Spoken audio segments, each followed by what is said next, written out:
नमस्कार विद्यार्थी मित्रांनो, स्वागत आहे आपलं BMS मराठी ॲपमध्ये. तर आजच्या व्हिडिओमध्ये आपण फॉरेन्सिक सायन्स लॅबोरेटरी हा चॅप्टर बघणार आहे.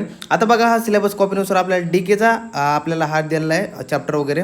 यामध्ये डिझायर टू नो म्हणजे पेपरमध्ये पाहायला गेलं तर या चॅप्टरवरून आपल्याला SCQ विचारला जाऊ शकतो आणि महत्त्वाचं चॅप्टर आहे आणि सिम्पल पण आहे, इझी आहे, एकदम शॉर्ट चॅप्टर आहे आणि सिम्पल म्हणजे तुमचं लय झालं तर मस्त 10 ते 15 मिनिटामध्ये हा उरकणारा चॅप्टर आहे. एकदम सोपा आहे. आला तर यावरून एक SCQ पेपरमध्ये हमखास तुम्हाला दिसू शकतो, नाही तर आला तर फॉरेन्सिक सायकेट्री वगैरे आपला दुसरा चॅप्टर सुद्धा यामध्ये आहे. समजलं? तर याबद्दल बघूया. आता यामध्ये काय म्हटलं, फॉरेन्सिक सायन्स लॅबोरेटरी. सुरुवातीला हे समजून घेऊया. आता ह्यालाच काय म्हटलं जातं, FSL म्हटलं जातं, म्हणजे फॉरेन्सिक सायन्स लॅबोरेटरी. ह्याला आपण काय म्हणतो, FSL म्हटलं जातं. आता ही फॉरेन्सिक सायन्स लॅबोरेटरी असते तरी काय आणि कशासाठी काम येते. आता सुरुवातीला फॉरेन्सिक सायन्स लॅबोरेटरी म्हणजे काय, तर जे काय तुम्ही आता CID वगैरे पाहिली, सगळ्यांनी CID पाहिली, त्यामध्ये डॉक्टर साळुंके सगळ्यांना माहिती आहे, डॉक्टर सोलंके वगैरे आपण म्हणतो, डॉक्टर सोलंके वगैरे, डॉक्टर साळुंके. तर जो काय असतो डॉक्टर साळुंके, तर ते काय करतात, एक काय लॅबोरेटरी चालवतात. ती कशी असते, फॉरेन्सिक सायन्स लॅबोरेटरी. म्हणजे त्यानंतर काय करतात की जे काही क्राईम सीनचे जेवढे काही त्यांना एव्हिडन्स वगैरे सापडतात, त्या एव्हिडन्सचे काय करतात ते, की एक प्रकारे पूर्ण म्हणजे एक प्रकारे पूर्ण हे काय करतात की इव्हॅल्युएशन करणार, पूर्ण एक्झामिनेशन करण्याचं काम करतात. तर ती पूर्ण ते कोणाकडे हे काम असतं, ते फॉरेन्सिक सायन्स लॅबोरेटरीकडे असतं. म्हणजे काय म्हटलंय बघा, FSL establish to carry out the scientific examination of evaluation of evidences for legal purposes. म्हणजे काय म्हटले, जी FSL आहे म्हणजे फॉरेन्सिक सायन्स लॅबोरेटरी इस्टॅब्लिश झाली, म्हणजे स्थापित झाली कशासाठी, टू कॅरी आउट, काय कॅरी आउट करण्यासाठी, तर सायंटिफिक एक्झामिनेशन करण्यासाठी ऑफ इव्हॅल्युएशन ऑफ एव्हिडन्सेस. कोणते, फॉर लिगल पर्पजेस. जे काही लिगल पर्पजेससाठी जे काही एव्हिडन्स आहे, पुरावे, तर त्यांची काय पडताळणी करण्यासाठी ही काय झाली, एक इस्टॅब्लिश म्हणजे स्थापित झाली, कशी, सायंटिफिक एक्झामिनेशन करण्याकरिता. काय, फॉरेन्सिक सायन्स लॅबोरेटरी. म्हणजे फॉरेन्सिक सायन्स लॅबोरेटरी ही काय स्थापित झाली कशासाठी, सायंटिफिक एक्झामिनेशन करण्यासाठी. कशाचे, तर एक्झामिनेशन ऑफ एव्हिडन्स, म्हणजे काय म्हटलं, इव्हॅल्युएशन ऑफ एव्हिडन्सेस, म्हणजे एक प्रकारे एक्झामिनेशन ऑफ एव्हिडन्सेस असं म्हणायला, की जे काही आपल्याकडे पुरावे मिळाले त्या पुराव्यांचं काय करणार, पडताळणी करण्यासाठी. ते कोणते पुरावे, फॉर लिगल पर्पजेस असेल तर लिगल कायद्यासाठी, कार्यासाठी जे काही पुरावे असेल त्यांचे पडताळणी करण्यासाठी हे जे काही सायंटिफिक एक्झामिनेशन केलं जातं, त्यासाठी FSL काय झाली, स्थापित झाली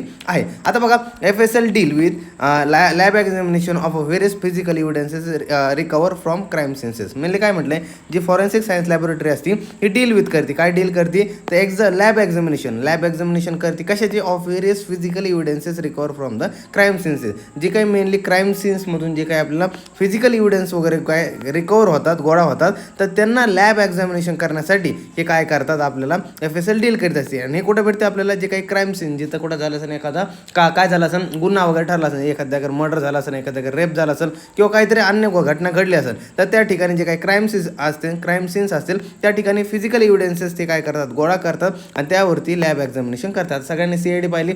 CID मध्ये काय करतात, नॉर्मली तिथं सुरुवातीला काय झालं, एखादा मर्डर झाला तर ते काय करतात, पूर्ण CID टीम जाते, व्हिजिट करते, बघते काय झालं काय नाही. मग तिथं काय करते, पूर्ण तो जो काही एरिया असेल त्याला काय करते, बंद करून टाकते. आणि त्या ठिकाणी मग जी काही ह्यांची फॉरेन्सिकची टीम असते, ती फॉरेन्सिकची टीम काय करते, की पूर्ण जी काही रूम असेल, पूर्ण जो काही एरिया असेल त्याला पूर्ण काय करतात, की एक्झामाइन करण्याचा प्रयत्न करतात. तिथं कोणतं फिजिकल एव्हिडन्स वगैरे गोळा होतोय का, समजा पाहायला गेलं तिथं बंदूक वगैरे सापडते का, चाकू वगैरे सापडतोय का, एखादा ब्लड सॅम्पल सापडते का, सिमन सॅम्पल सापडते का, ते सगळं काय करत असतात, शोधत असतात. तर हे काय करतात, FSL यामध्ये डील्स करतात. समजलं? आता काय म्हटलं, फिजिकल एव्हिडन्सेस दोन प्रकार सांगितले, एक येतं मॅक्रोस्कोपिक, येतं मायक्रोस्कोपिक. आता मॅक्रोस्कोपिक जे कसं ट्रेस एव्हिडन्स वगैरे असतात, मॅक्रोस्कोपिकमध्ये काय येतात, एखादी गन येते, एखादा चाकू वगैरे होतो, ते सगळे मॅक्रोस्कोपिक. जे मोठमोठे एव्हिडन्स आहे ना, ते एखादा शर्ट सापडला, पॅन्ट सापडली, काहीतरी सापडलं, तर मॅक्रोस्कोपिकच्या अंडर हे सगळे येतं. आता मायक्रोस्कोपिकमध्ये काय येतात, की ब्लड येतं, सिमन सॅम्पल येतं, ते असे काय येतात, हे सगळे मॅक्रोस्कोपिकच्या अंडर येणारे आहेत. तर त्याला आपण ट्रेस एव्हिडन्स सुद्धा म्हणत असतो. आता काय म्हटले, FSL wings of central ministry of home affair of India. Mainly जी काही FSL असते, फॉरेन्सिक सायन्स लॅबोरेटरी, कशाच्या अंडर वगैरे येते, तर central ministry of home affair of इंडियाच्या अंडर येते, under the directorate of forensic science services वगैरे. जो काही डायरेक्टरेट असेल फॉरेन्सिक सायन्स सर्व्हिसेस, तर हे याला काय करतात, चालवण्याचा प्रयत्न करत असतात. समजलं? त्यानंतर FSL इन इंडिया. आता ही जी काही फॉरेन्सिक सायन्स लॅबोरेटरी आहे ते मेनली कशी असते, इंडियामध्ये आहे. तर ह्याचं स्ट्रक्चर आपल्याला दिलं आहे. आता सुरुवातीला तुम्हाला सांगतो, एक कन्सेप्ट असते यामध्ये. आता बघा, आपला कसं आहे, आता समजून घ्या, हा आपला काय भारत देश. आता आपण समजा एक काय केलं, आपण भारत देश, हा समजा एक मोठा भारत देश आहे. तर आपल्या भारत देशची पहिली काय असते, एक FSL असते, म्हणजे एक आपली एक नेशनसाठी एक असते, त्याला आपण काय म्हणतो, CFSL, म्हणजे सेंट्रल काय म्हटलं, फॉरेन्सिक सायन्स लॅबोरेटरी. मग आपण काय करतो, एखाद्या स्टेट पुरते मर्यादित. आता एखादा आपला स्टेट आहे, समजलं, एक पूर्ण अगोदर सेंट्रलसाठी एक सेंटर झाली, नंतर त्या अंडर एक स्टेट येतो, म्हणजे जसं महाराष्ट्र आहे, मध्य प्रदेश जसं स्टेट आहे ना, तर स्टेटसाठी एक काय असते, FSL असेल. मग आपण काय म्हणतो, त्याला SFSL, म्हणजे काय म्हणतो, स्टेट फॉरेन्सिक सायन्स लॅबोरेटरी समजलं. त्यानंतर आपण काय करतो एक रिजन. आता काय झालं समजा आपल्याकडे रिजन कोण येतो, पुणे येतो, संभाजीनगर येतो, नांदेड येतो, म्हणजे असे आपण काय करतो डिव्हिजन वगैरे करतो ना की एक एक रिजनचे काय करतो समजा नॉर्मली मराठवाडा म्हणा, विदर्भ म्हणा, जसं पुणे वगैरे म्हणा, ते काय म्हणतो ना आपण की जे काही पश्चिम महाराष्ट्र म्हणा, तसं काय करतो आपण रिजन वगैरे करतो ना. त्या रिजननुसार आपण काय करतो पुन्हा एक एफएसएल स्थापन करतो. सुरुवातीला आपण सेंटरची केली, सुरुवातीला आपण सेंट्रल केली, सेंट्रल, मग सेंट्रल झालं आपलं स्टेट झाली, स्टेटच्या नंतर आपण काय करतो एक रिजनल वगैरे करत असतो, रिजनल वगैरे करत असतो. रिजनचे एक रिजन वगैरे जसं की आपण संभाजीनगर म्हटलं, पुणे म्हटलं, त्यानंतर जे काही पश्चिम महाराष्ट्र म्हटलं, तर अशा प्रकारे हे काय झालं आपलं की रिजनल वगैरे सुद्धा आपली काय झाली की एक रिजनल म्हणजे काय रिजन पुरती काय असणार एक आपली एफएसएल असणार समजलं एफएसएल वगैरे. मग आपण काय केलं एक रिजनल झाली. त्यानंतर आपण काय करतो आता एक रिजन मध्ये समजा एक मोठं संभाजीनगर आहे खूप मोठं. आता संभाजीनगरमध्ये खूप सारे तालुके येतात, खेडेपाडे येतात, तर त्यामध्ये पूर्ण मग काहीतरी फिरणारे पण पाहिजे ना, कारण गावोगावी जाणारे, पडताळणी करणारे किंवा तालुके फिरणारे. मग आपल्याला अशी एक एफएसएल पाहिजे जी काय सगळीकडे फिरणारी पाहिजे. मग आपण काय करतो एक मोबाईल म्हणजे काय जी सगळीकडे वाहतूक करू शकेल अशी एफएसएल एक तयार करतो. मग त्यानंतर येते रिजनलच्या नंतर एक येते की मोबाईल एफएसएल. मोबाईल म्हणजे फोन आपला मोबाईल नाही बरं, सॅमसंग आयफोन वगैरे, नाही तर म्हणतात सर मोबाईल म्हणजे तो मोबाईल का. मोबाईल म्हणजे काय जी फिरते वगैरे, जी काय करते फिरून सगळं काय करते की जे काही एव्हिडन्स आहे गोळा करते, त्याला आपण काय म्हणतो मोबाईल एफएसएल म्हणतो. सुरुवातीला सेंट्रल पाहिली, सेंट्रल म्हणजे काय जी एक सेंटर पुरते म्हणजे पूर्ण जे भारतभर वगैरे पाहिजे. दुसरी स्टेट आपण एखाद्या स्टेटवरती वेगवेगळे असते स्टेटनुसार. रिजनल एखाद्या रिजनलनुसार वेगवेगळे एफएसएल असतात फॉरेन्सिक सायन्स लॅबोरेटरी. आणि मोबाईल म्हणजे काय होणार ती सगळीकडे फिरून काय करेन आपली एव्हिडन्स गोळा करेन. तर अशा प्रकारे आपल्याकडे काय आहे आपल्याकडे टोटल हे एफएसएलची कन्सेप्ट आहे समजलं. तर हे झालं आपलं. त्यानंतर आता बघा आता बघूया इथं एक मिनटं हां. तर आता बघा सेंट्रल फॉरेन्सिक सायन्स लॅब. आता जे काही सेंट्रल आहे, सेंट्रल म्हणजे आपले काय जी काही म्हणजे भारत देशासाठी. तर त्यामध्ये बघा कोणते येतं, तर त्यामध्ये तुम्हाला ध्यानात ठेवा हा MCQचा पॉईंट आहे. एक मिनटं मी हायलाईट करतो याला.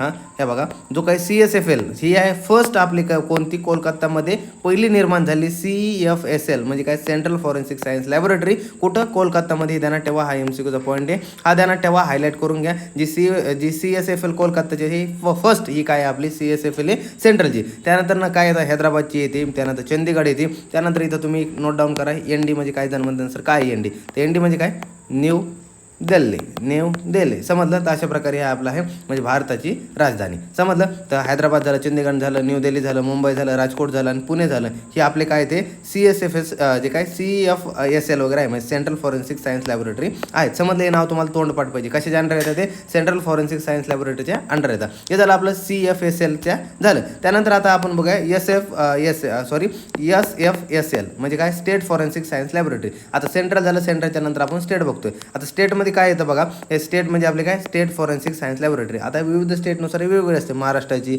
मध्य प्रदेशची, गुजरातची, राजस्थानची, बिहारची वेगवेगळे असतात. त्यानंतर बघा RFSL. आता आपण स्टेट पाहिलं ना, स्टेट म्हणजे एक राज्यापुरतं पाहिलं. आता राज्यामध्ये पण काही भाग असतात जसं की पुणे झालं, संभाजीनगर झालं, जसं तुम्हाला म्हटलं ना मी पश्चिम महाराष्ट्र झालं, तर असे काय वेगवेगळे विदर्भ झालं, तर वेगवेगळे रिजन वगैरे ना. तर रिजननुसार आपण काय करतो एक रिजनल सुद्धा एक तयार करतो की रिजनल फॉरेन्सिक सायन्स लॅबोरेटरी अशी सुद्धा असते. त्यानंतर येतं आपल्याकडे बघा MFSL. तर MFSL म्हणजे काय मोबाईल फॉरेन्सिक सायन्स लॅबोरेटरी जी खेडेपाडे कव्हर करेल. त्यानंतर आणखी पाहायला गेलं विविध तालुका वगैरे फिरेल. तर अशी जगा आपली मोबाईल फॉरेन्सिक सायन्स लॅबोरेटरी हे तुम्हाला ध्यानात ठेवायचं. हे झाले आपले सुरुवातीला कळलं हे काय पूर्ण डिस्ट्रीब्युशन आहे सेंट्रल फॉरेन्सिक सायन्स लॅबोरेटरी, त्यानंतर स्टेट फॉरेन्सिक सायन्स लॅबोरेटरी, त्यानंतर रिजनल फॉरेन्सिक सायन्स लॅबोरेटरी आणि मोबाईल सायन्स जे काय मोबाईल फॉरेन्सिक सायन्स लॅबोरेटरी असे जे काय सब डिव्हिजन वगैरे झाले. आता बघा जी काही फंक्शन आहे, आता FSL जे काही झाली याचं फंक्शन काय कार्य काय आपल्याला सांगावं लागेल ना. आता बघा मेनली FSL काय करते टू एक्झामाइन द एव्हिडन्सेस मटेरियल. जे काही एव्हिडन्स क्राईम सीनवरती आपल्याला घटलंय म्हणजे काही सापडलं, सीमन म्हणा, ब्लड म्हणा, काय म्हणा, गन म्हणा किंवा एखादा चाकू म्हणा, नाईफ म्हणा, तर जे काही आपल्याला एव्हिडन्स वगैरे भेटले तर ते काही एव्हिडन्स असेल त्याला काय करा एक्झामाइन करण्याचं काम हे त्यांचं सुरुवातीचं असतं. नंतर काय करतं to help the investigating officer for scientific guidance in the crime detection. Mainly काय करतात जे काही FSLचे ऑफिसर असतात म्हणजे फॉरेन्सिक सायन्स लॅबोरेटरीचे ऑफिसर असतात, जसं काय म्हणतो फॉरेन्सिकची टीम वगैरे, डॉक्टर साळुंके त्यांचे असिस्टंट वगैरे, ते काय करतात जसं पाहू शकतात तुम्ही की जे काही आपले दया असेल, त्यानंतर अभिषेक असेल, त्यानंतर जे काही आपले विविध जे काही ऑफिसर वगैरे होते ना त्यांना काय करतात ते की हेल्प करण्याचं काम करते. कशा प्रकारे हा क्राईम सीन घडला असावा तर त्यांना एक मार्गदर्शन करण्याचं काम करतात, हेल्प करण्याचं हे काम करतात. बघा काय म्हटलं टू हेल्प द इन्व्हेस्टिगेटिंग ऑफिसरला हेल्प करण्याचं काम करतात for scientific guidance in a crime detection. जे काही क्राईम डिटेक्शन त्यांना भेटलंय सापडलंय त्यामध्ये काय करतात, त्यांना समजून सांगणं, त्यांना एक प्रकारे मदत करण्याचे हे प्रयत्न करत असतात. त्यानंतर काय म्हटलंय, to help the investigating officer to collect the evidences from the crime scenes. Mainly काय करतो, क्राईम सीनवरती काय आपला हवालदार जाऊन काय काय एव्हिडन्स गोळा करणार आहे का, काय एखादा पोलीस ऑफिसर जाणार तो गोळा करणार आहे का, तर तसं नसतं. त्यामध्ये काय करतं, जो आपली FSLची टीम असते, फॉरेन्सिकची टीम असते, ती काय करते, तिथं जाते क्राईम सीनवरती जाते आणि इन्व्हेस्टिगेटिंग जो काही ऑफिसर असेल त्याच्यासोबत जाते आणि तिथं काय करते, हेल्प करते त्यांना काय करण्यासाठी, to collect the evidences from the crime scenes. जे काही क्राईम सीन्स घडलं त्या ठिकाणी कलेक्ट करण्याचं, एव्हिडन्स कलेक्ट करण्याचं हे काम करतात. समजलं. त्यानंतर काय, ट्रेन करते. काय म्हटलं, ट्रेन टू हेल्प द, काय म्हटलं, train to help the investigating officer for use of modern and sophisticated techniques in crime detection. Mainly काय करतात, हे काय करतात, जे काही आपले FSLचे टीम असेल तर ते काय करतात की ट्रेन करण्याचं काम करतात इन्व्हेस्टिगेटिंग ऑफिसरला. त्यासोबत त्याचं जे काही त्यांच्याकडे टेक्निक्स आहेत, म्हणजे विविध टाईपचे टेक्निक्स आहे, मेथड्स आहेत, त्यानंतर काय जे काही डिफरंट डिव्हायसेस आहे तर त्यांना यूज करण्याचे, त्यांना एक प्रकारे जे काही क्राईम सीमवरती तर त्यांना मार्गदर्शन करण्याचं हे काम करत असतात. समजलं. त्यानंतर बघा, डिव्हिजन ऑफ FSL. आता FSLचे डिव्हिजन आपल्याला पाहायचं, यामध्ये काय ब्रांचेस वगैरे म्हटलं तरी चालेल, म्हणजे FSLचे जे काही ब्रांचेस म्हणजे डिव्हिजन आहे तर यामध्ये कोणतं काय येतं बघा. त्यामध्ये सुरुवातीला बायोलॉजी येते, केमिकल येते,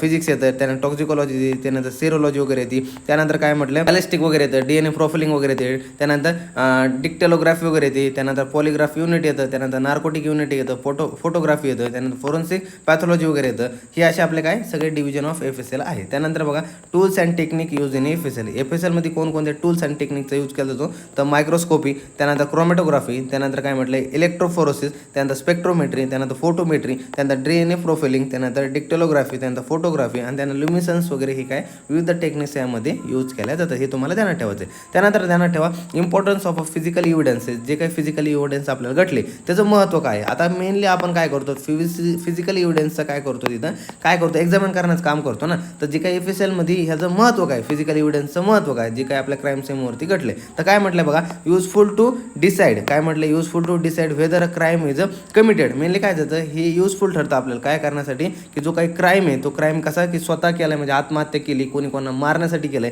तर हे ओळखण्यासाठी आपल्याला काय करतं, हा जो काही आहे तर हे फिजिकल इव्हिडन्सद्वारे आपल्याला कळतं की एखाद्याने सुसाईड केलं की किंवा कोणाला मारलंय असं, तर आपल्याला हे काय होतं, एक हेल्प होती. तर useful to decide the whether a crime is committed वगैरे आहे का नाही. त्यानंतर in case of a food poisoning, chemical analysis of viscera body fluid is done. Mainly काय होतं, जेव्हा आपण फूड पॉइझनिंगची कंडिशन असेल तर त्या कंडिशनमध्ये जे काय आपण स्टमक वॉश देतो त्यामधला जो काही फर्स्ट वॉश असेल तर तो फर्स्ट वॉश आपण काय करतो, कलेक्ट करतो स्टमकमधला. त्यामधला आपण केमिकल ॲनालिसिस वगैरे करतो आणि त्यामध्ये जे काही बॉडी फ्लुइड असेल ते तर त्याला काय करतो, एक्झामिन करण्याचं काम करतो. ज्यामुळे आपल्याला कळतं की जो काही फूड पॉइझनिंग झाले तर कोणत्या कारणामुळे झाले, यामध्ये काही खायलामध्ये कोणतं पॉयझन वगैरे होतं का, किंवा कोणतं काही मेटल वगैरे यामध्ये गेलं का, किंवा काही दुसरं आणखी असेल तर ते ओळखण्यासाठी in case of food poisoning वगैरे मध्ये आपण काय करतो, ते फिजिकल एव्हिडन्सचं आपल्याला महत्त्व दिलं आहे. त्यानंतर इन बर्न डेथ. आता एखादा माणूस जर जळून मेला असेल त्याच्यामध्ये काय म्हटलंय, examination of a cloth and skin is done. Mainly काय म्हटलंय, ते इन बर्न डेथ असेल, जे काही एखादा जळून मेला असेल त्याच्यामध्ये त्याचं कपडे आणि जे काही त्वचा त्याचं काय एक्झामिनेशन केलं जातं.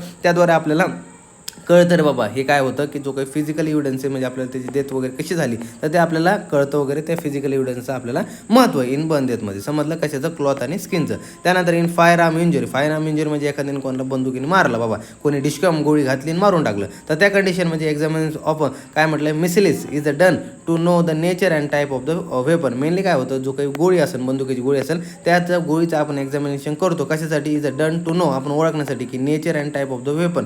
जो की बंदूक म्हणजे कोणती होती, AK-47 होती काय, ॲटो मशीन गन होती की रायफल होती किंवा पिस्टल होती, तर हे ओळखण्यासाठी आपण काय करत असतो, तर त्या फायर आर्म इंजिनमधली जी काही बुलेट असेल त्या बुलेटचं एक्झामिन वगैरे करत असतो. इन हँगिंग अँड स्ट्रँग्युलेशनची कंडिशन असेल त्यामध्ये काय म्हटलंय, matching of ligature is done. आता मेनली तुम्हाला सांगतो, एखादा काय होतं की बऱ्याच कंडिशनमध्ये की एखाद्या घरामध्ये डेड बॉडी सापडते बरोबर, आणि मग काय करतात तिथले आजूबाजूचे लोक काय करतात की पोलिसाला फोन करतात आणि ते काय करतात, स्वतःच काय करतात, लटकलेली बॉडी असते तर त्याचा अर्धा कापून काय करतात, ती जी काही वर हँगिंग दोरी लटकलेली असेल ना त्या दोरी कट करून त्याला खाली उतरून ठेवतात त्या बॉडीला. आणि नंतर काय होतं, मग काय होतं, ते पोलीस वगैरे ती बॉडी वगैरे घेऊन जातात. मग नंतर काय होतं, पोलिसांना असं शक्य होतो की आता ही जी काही दोरी वगैरे सापडली ही दोरी तिथं आहे का, म्हणजे ओळखण्यासाठी ती आत्महत्या तिथंच झाली होती का. जर त्या ठिकाणी ती दोरी जर तशीच लटकली असेल म्हणजे त्या दोरीचं मॅचिंग वगैरे जर झालं, हीच ती दोरी आहे, तर त्या दोरीनं आपल्याला कळतं की जी आत्महत्या इथंच झाली. समजलं. पण ती जर दोरी तिथं नसेल किंवा ती दोरी काय असेल, गायब असेल, तर आपण ओळखू शकतो ह्याचं काय झालं, दुसऱ्या ठिकाणी मर्डर झाला असावा किंवा काहीतरी कोणतरी ह्या प्रूफ वगैरे एव्हिडन्स वगैरे लपवून डेव्हलप करून ठेवत आहे. तर त्याच्यामध्ये आपल्याला जे काही मॅचिंग ऑफ लिगेचर वगैरे आहे तर ते सुद्धा यामध्ये हँगिंग अँड स्ट्रँग्युलेशनच्या कंडिशनमध्ये पाहिलं जातं. तर अशा प्रकारे हे आपलं इम्पॉर्टन्स ऑफ फिजिकल एव्हिडन्स आहे. समजलं. आता बघा न्यू टेक्निक्स अँड काय रिसेंट जे काही डिव्हाइसेस वगैरे म्हटले, new technique and recent advances वगैरे म्हटले, तर जो काय आपले FSL आहे तर FSLमध्ये न्यू टेक्निक्स वगैरे आले ते आपल्याला पाहिजे. त्यामध्ये पहिले ते पोलोग्राफ आपण आता लाईट डिटेक्टर वगैरे म्हटलं जातं आणि दुसरी ती ब्रेन मॅपिंग. आता बघा पोलोग्राफ वगैरे असते ना, जे की तुम्ही नॉर्मल टीव्हीमध्ये बघतात की काय असतं मेनली बघा. आता ही जी की पोलोग्राफी सगळ्यांना माहिती आहे बरं का. त्यामध्ये काय केलं, use in interrogation to identify the criminal. Mainly काय केलं जातं की इंट्रोगेशनची रूम असते, त्यामध्ये काय केलं जातं की जो काही क्रिमिनल तिथं आणला जातो त्याला अगोदर सुरुवातीला काय बोललं वगैरे विचारलं जातं की तू काय केलं काय नाही, कोण आहे तू, असं इंट्रोगेशन वगैरे केलं जातं आयडेंटिफाय क्रिमिनल वगैरे ओळखण्यासाठी. नंतर काय जो काही हे बोललं वगैरे केलं जातं तर त्याला काय म्हटलं, लाय डिटेक्टर वगैरे असं म्हटलं जातं. Based on the theory that the lying produces the particular emotion which is produces the measurable corresponding responses. Mainly काय केलं जातं यामध्ये की जो काही माणूस सांगतोय खरं खोटं सांगतो त्याला एक मशीनने जोडलं जातं आणि त्या मशीनने त्याचं BP पल्स वगैरे रेस्पिरेशन वगैरे चेक केलं जातं आणि त्याला प्रश्न विचारले जाते, हे तू केलं का, हे तू केलं नाही का. आणि त्या BP पल्स वगैरे त्याचं काय केलं जातं की जो काही मेजरमेंट वगैरे सगळं चेक केलं जातं. जर माणूस खरं बोलत असेल तर नॉर्मल वगैरे राहतं, पण माणूस जर खोटं वगैरे बोलत असेल त्यामध्ये काय होतं, यामध्ये चेंजेस वगैरे पाहायला मिळतात आणि त्याला काय म्हटलं जातं, पोलोग्राफी वगैरे म्हणतात. जसं की तुम्ही विविध मेथड म्हणजे विविध जागेवर पाहत असाल की जसं आपला भारताचा स्पाय एजंट वगैरे जो असतो की जे काही भारताचा स्पाय एजंट वगैरे जो असतो तो एकाच जागेला जर पकडला तर ते काय करतात, जी काही दुसरा नेशन वगैरे असेल तर ते काय करतात, त्याला हे विचारण्यास प्रयत्न करतात. म्हणजे त्याला पोलोग्राफ टेक्निक वगैरे यूज करतात की खरं काढण्यास प्रयत्न करतात. जर ते मग ते चेंजेस वगैरे ह्यामध्ये आहे का, मग हा खरं बोलतो खोटं बोलतो म्हणजे अशा प्रकारे ओळखण्यास प्रयत्न करतात.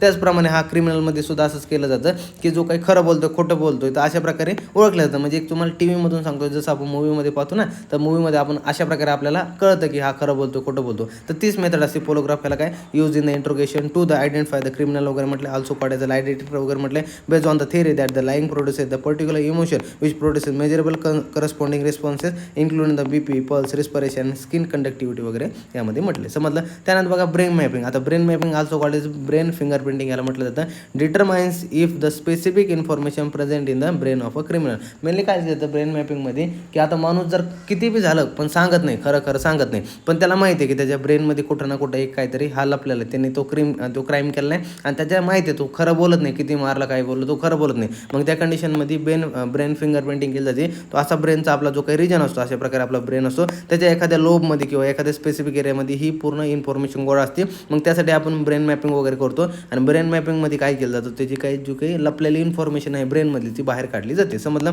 त्यामध्ये कसं मग विविध यामध्ये टेक्निक्स वगैरे यूज करतात. हे तुम्हाला टीव्हीमध्ये पण मूवीजमध्ये तुम्ही पाहिलं असाल. त्यामध्ये बघा क्वांटिटेटिव्ह ECG वगैरे यूज केली जाते. त्यानंतर नो व्हर्बल रिस्पॉन्स नीड वगैरे, ह्यामध्ये व्हर्बल रिस्पॉन्सची काही गरज नसते. त्यानंतर मर्मर जे काही टेक्नॉलॉजी यामध्ये यूज केली जाते हे ध्यानात ठेवा. तुम्हाला स्पेसिफिक MCQ येऊ शकतो, मर्मर वगैरे आहेत. समजलं.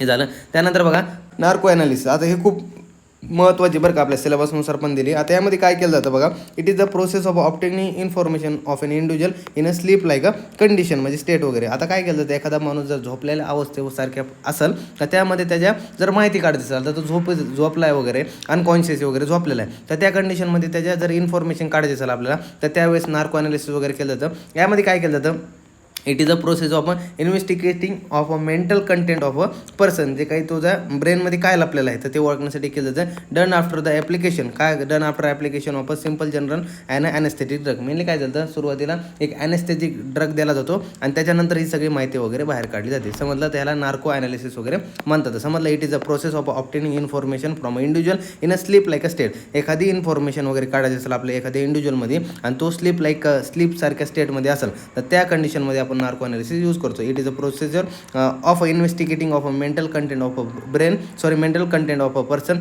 Done after the application of a simple general anaesthetic drug वगैरे म्हटले. त्यानंतर काय म्हटलं, it uses the light anaesthetic drug. आता यामध्ये IV स्वरूपात आपण काय ड्रग्स वगैरे यूज करत असतो. त्यामध्ये बघा कोणकोणते, तर सोडियम पेंटोथॉल वगैरे यूज केला जातो. ह्याला काय म्हटलं जातं, कॉल्ड ॲज ध्यानात ठेवा, हे MCQ शकतो, कॉल्ड ॲज ट्रथ ड्रग वगैरे म्हटलं जातं. एक मिनटं, ह्यामध्ये हायलाईट होत नाही.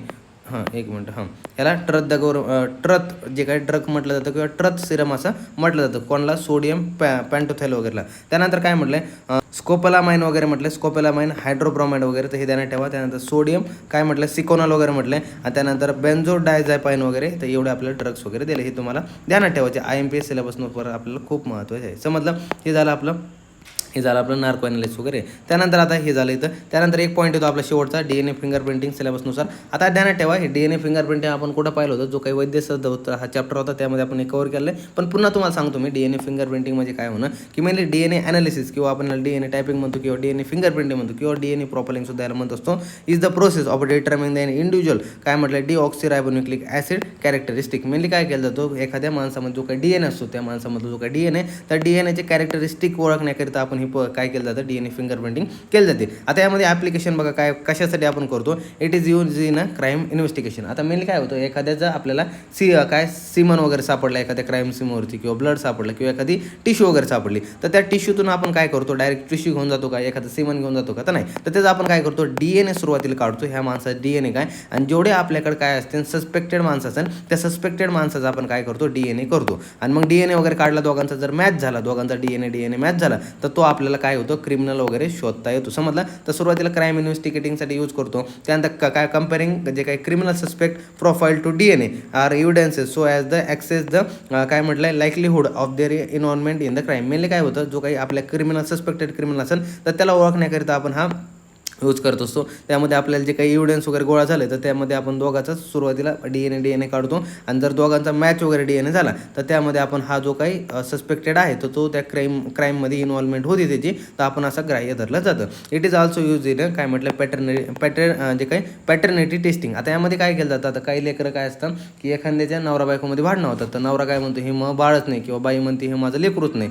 तर मग असे जे कंडिशन असतं ना पॅटर्निटी टेस्टिंग तर हे कोणाचं बाळ आहे किंवा नाही तर हे ओळखण्यासाठी तर ते करण्यासाठी जे काही वडील असेल तर वडिलाचा आणि जो काही लेकराचा दोघांचा DNA पाहिला जातो. दोघांचा DNA सेम केला जातो पाहिला जातो. जर दोघांचा DNA जर सेम झाला तर हे मुलगा ह्यांचाच आहे. DNA म्हणजे काय असणार दोघांची युनिक कॅरेक्टरिस्टिक दोघांमध्ये सिमन असणार कारण की जे वडिलात असणारे तेच लेकरात असणार. पूर्ण कसं असणार वंशज. आता वंशज का म्हणतो सगळ्यांचे DNA कसे असणार एकच असणार आहे. फक्त DNA कसं असतं थोडा व्हरायटीनुसार काय होतं काळानुसार थोडा काहीतरी मायनर त्यामध्ये बदल होत चालत असतो. तुमचा आजोबाचा DNA आणि तुमच्या DNA काहीतरी मायनर चेंजेस वगैरे पाहायला मिळतात. पण ऑलमोस्ट तुम्ही जर पाहायला गेले तर 90% पुढं ऑलमोस्ट तुम्हाला 95-97% तुमचा जो DNA असेल आजोबाचा तुमचा ऑलमोस्ट सारखाच असतो. पण तेच जर तुमचा कोणी भावकीतला दुसरा माणूस घेतला जे तुमच्या ह्याच्यातला नाहीच आहे कधी तुमच्या जनरेशनमधलं नाहीच आहे तर त्यांचा आणि तुमचा DNA सेम येणार आहे का, तर नाही. आता तुम्ही म्हणता सर बदल कसं का घडला बरं, कारण की आमचा आजोबा आणि मी आजोबाचं नातू आहे का बरं 2-3% फरक घडला. तर बाळानं कसं असतं आजोबाचं लग्न झालं आपल्या आजीबरोबर आजीचा DNA दुसरीकडून आला आपल्या आजोबाचा हा होता. त्यानंतर आपले वडील आले वडिलासोबत आपल्या आईचं लग्न झालं म्हणजे आईच्या तिकडला DNA दुसरा आला. त्यानंतर मग आपण आलो. मग आता काय झालं DNA मिक्स होत गेले ना म्हणजे बाहेरचे सुद्धा DNA आले. मग ह्या DNAचे सुद्धा यामध्ये काहीतरी कॅरेक्टर येणार. त्यासोबत आपले वडिलाचे त्यासोबत आईकडल्या DNA सुद्धा कॅरेक्टर येणार आणि त्यानंतर असा नवीन आपल्याकडे काय होणार आपला जो DNA असेल तो आपला नवीन DNA असा तयार होणार. समजलं. अशा प्रकारे ही पूर्ण कंडिशन असते. त्यानंतर it is also used in a study plant and animal population. म्हणजे काय म्हटलं इट इज ऑल्सो यूज केला जातो कशामध्ये स्टडीमध्ये कशासाठी प्लांट अँड जे काही ॲनिमल पॉप्युलेशन असेल तर त्याच्यासाठी. त्यानंतर यामध्ये व्हेरियस टेक्निक वगैरे DNA जे काही फिंगरप्रिंटिंग आहे तर त्यामध्ये येतं. त्यानंतर RFLP म्हणजे रेस्ट्रिक्शन फ्रॅगमेंट लेंथ पॉलिमॉर्फिझम वगैरे यामध्ये येतं. त्यानंतर PCR म्हणजे काय पॉलिमरेज चेन रिॲक्शन वगैरे यामध्ये येतं. त्यानंतर STR येतं शॉर्ट जे काय म्हटलं 10 डेन रिपीट्स वगैरे ते ह्यामध्ये येतं. त्यानंतर काय म्हटलं मायटोकॉन्ड्रियल DNA ॲनालिसिस तर हे काय विविध याचे व्हेरियस टेक्निक आहे. तर अशा प्रकारे हा आपला चॅप्टर इथं संपलेला आहे.